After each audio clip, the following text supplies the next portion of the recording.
E aí, já pararam para pensar em como uma lei gigante como a de proteção de dados realmente começa a funcionar na prática?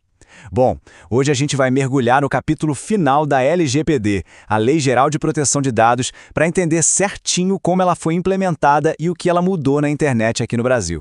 Olha só o nosso roteiro de hoje. Primeiro, a gente vai entender as regras gerais dessa transição. Depois, vamos ver como o famoso Marco Civil da Internet foi atualizado pela LGPD. Na sequência, a gente explora para quem essa lei vale.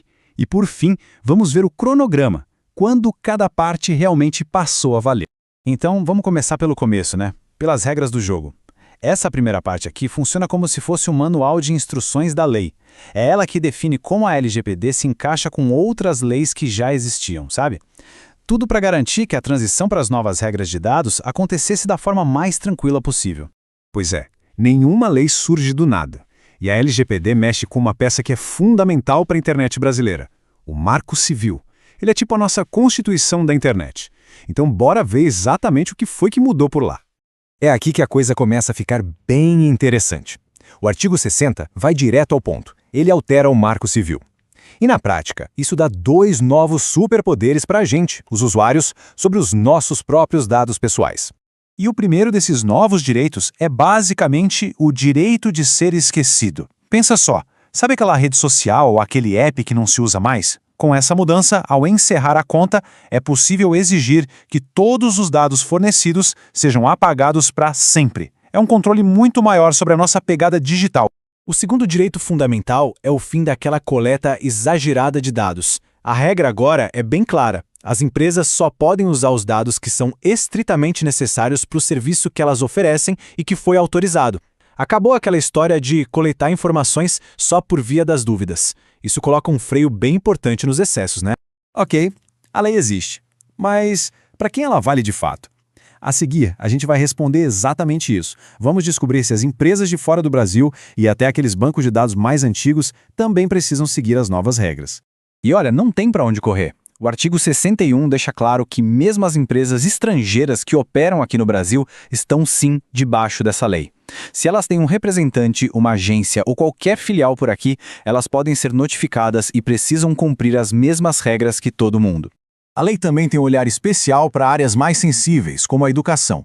Ela determina que a Autoridade Nacional de Dados, junto com o INEP, que é quem cuida das avaliações educacionais, precisa criar regras bem específicas para proteger o acesso a dados de estudantes e de instituições de ensino.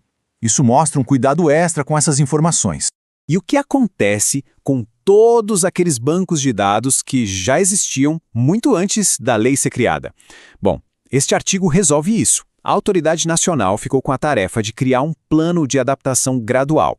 A ideia foi fazer com que até os sistemas mais antigos pudessem se adequar sem causar um colapso geral. Foi uma solução bem prática. Bom, para fechar nosso quebra-cabeça, vamos juntar as últimas peças.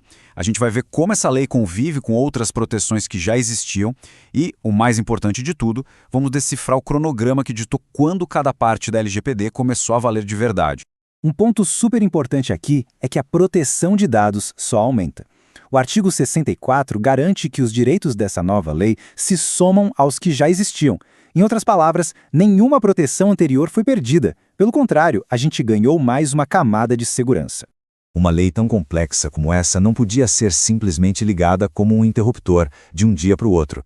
Por isso, o artigo 65 estabeleceu uma implementação em fases, e essa estratégia foi essencial para dar tempo para que as empresas, o governo e todo mundo pudessem se adaptar aos poucos. E aqui está a linha do tempo na prática, olha só.